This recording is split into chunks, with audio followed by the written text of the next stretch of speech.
Hey everybody, this is Dr. Joe Borio, this week's Thought Flash. And as I mentioned last week, Happy New Year. We went over a lot of great advice about setting goals and trying to get that new year started, not to carry all the baggage in from last year. Remember that failures are your experiments.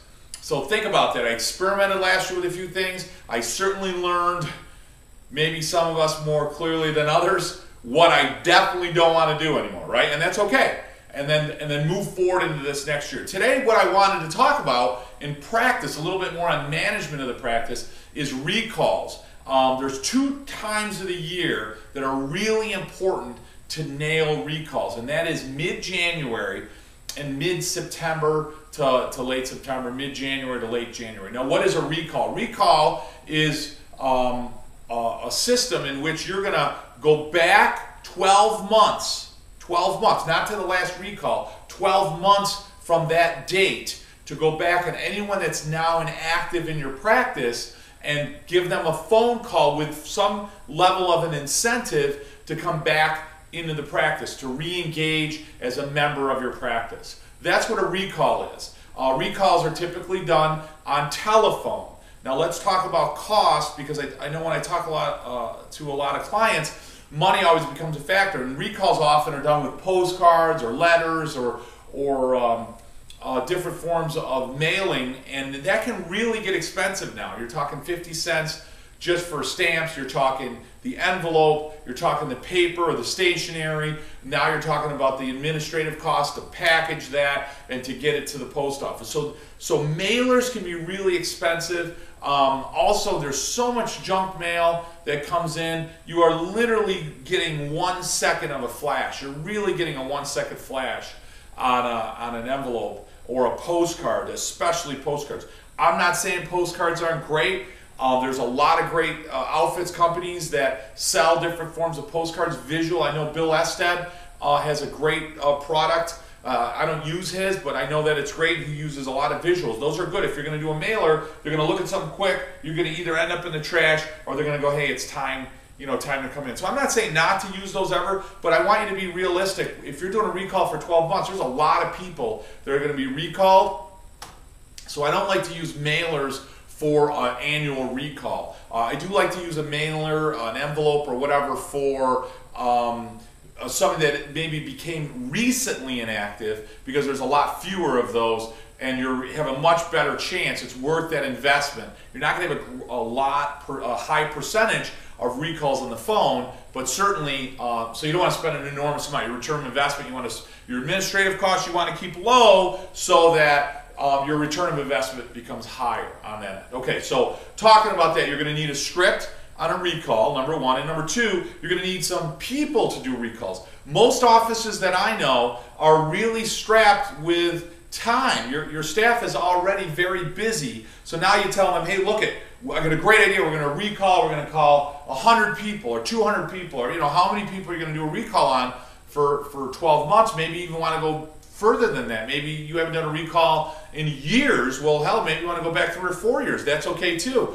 But they're going to be, oh my God, they're not going to be really that excited. So what do we do, and what I'd recommend that you do, is call up a local college, a community college, just a regular college, university. Call up the high school, talk to the job placement and or career development center or the guidance counselor, and tell them, look, I'm looking for a couple of students that are achievers, students that have initiative, and then you need to bring them in, and you need to bring them in. You can pay them obviously a smaller amount. They're going to be thrilled with what you pay them, and a lesser amount, and then you're going to have them make calls, and you're going to give them a script. So you first have to interview these people, these young adults, to make sure that they have the right personality for the telephone. You cannot just give somebody something and give them a script and they're going to go, hi, this is Linda from Dr. Joe's office. Dr. Joe is looking over your file, is very concerned about your condition. You haven't been in a while. I mean, you don't want that type of person. Remember, a smile can be heard over the telephone. So you want somebody that has a smile, that's engaging, that's happy, that can make 100 calls and be just as happy as on that first one as they are on the last one. I'll tell you, one of our staff that's no longer with us, she's since moved to Pennsylvania. Her name is Tammy Quill.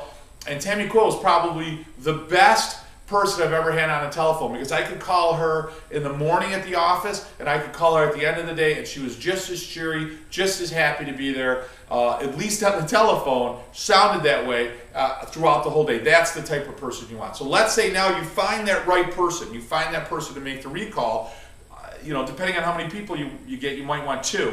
Times to do the recall. You want to do your recalls when people are coming home from work. So later afternoon to evening, no later than 8:30 is pushing it, maybe at the latest 8:15. We usually do our recalls from about 6 to 8:15, 5 to 8:15. Remember, a little bit later, you're going to have a better chance. You want to get hold of these people. We do 3 calls before we leave a message. So we do not leave a message on their machine or on their voicemail unless it's their 3rd phone call. So you got a whole list. What you do is you just put 1, 2, and then 3, you just put a cross between the 2, and you know that's the 3rd one. You could cross them off the list. The other people, you're hoping to get hold of them. So you've hired the right staff. When you hire that right staff, when you hear that right person that has the right personality, have them sit through your Monday night X-ray review. Have them sit through your new patient case review so that they have a clear understanding of what chiropractic is.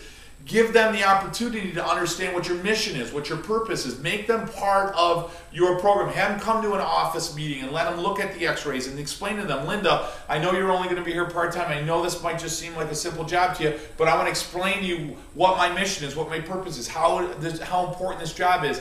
These people have this type of illness going on in their spine, and how sick are they getting, and what's happening. And listen, so you have the opportunity to try to get these people in so they're not sick. You know, if they're people that are under care in your office too, that's even great. You might find a couple of women that are looking for work, and that might work out great as well. So you're going to call them between the hours, let's say 5:30 and 8:15. You're definitely going to need to hire somebody, make them part of your mission, make them part of your purpose. It should be outside people in to do it, and you want to print out at least a minimum of that last recall. So you might be calling those people twice, because the recall in January is picking up some of the people that you already called in September. I hope I'm not making this too complicated, okay? So that's really how that recall works. Now, they're going to do recalls 2 to 3 weeks out.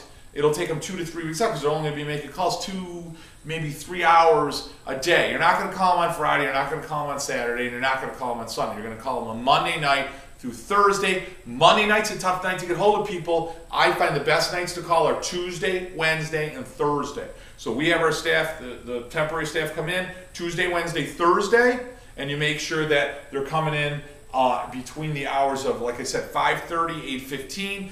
Get them in there a few minutes early, do a little huddle with them, get them ready to go. They should take a break every 30 minutes. 30 minutes, they should take 5-minute break, get out of their position, maybe have something for them to read, maybe have something for them to do for a couple of minutes, just to take them out of the zone, because it can be a lot of burnout to get them on the phone. And then you need a script. Remember, the script needs to be that of concern. So it's going to be, hi, Linda, this is whoever's making the call. This is Karen. I wanted to call you out of concern. Dr. Joe Borio wanted me to call. He was looking over your file. He was very concerned about your case and your condition, and you haven't received care or an adjustment in a very long time. So today we're calling you to get you in for an appointment. Now, I have an opening tomorrow at 3:15, so what I'd like to do is put you down tomorrow at 3:15 on your normal time, the time you used to come in, so that you can come in, get back in cycle, and get back under care. So don't ask them, just tell them. They'll be very happy to say, no thank you, or that time's not going to work for me, or they might address some areas of concern about something that happened before. That's great. Red flag it, give it to you're going to get that, your staff is going to indicate to give that to you, and then the doctor can make the phone call. Listen, we're running out of time, guys. Our recall is really important. January 15th, always. September 15th forward, always.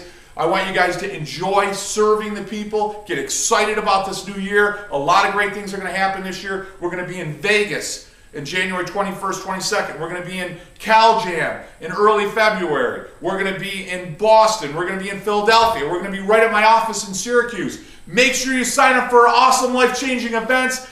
Remember, serve those people well. May your innate flow from above down, guys. Have a great week.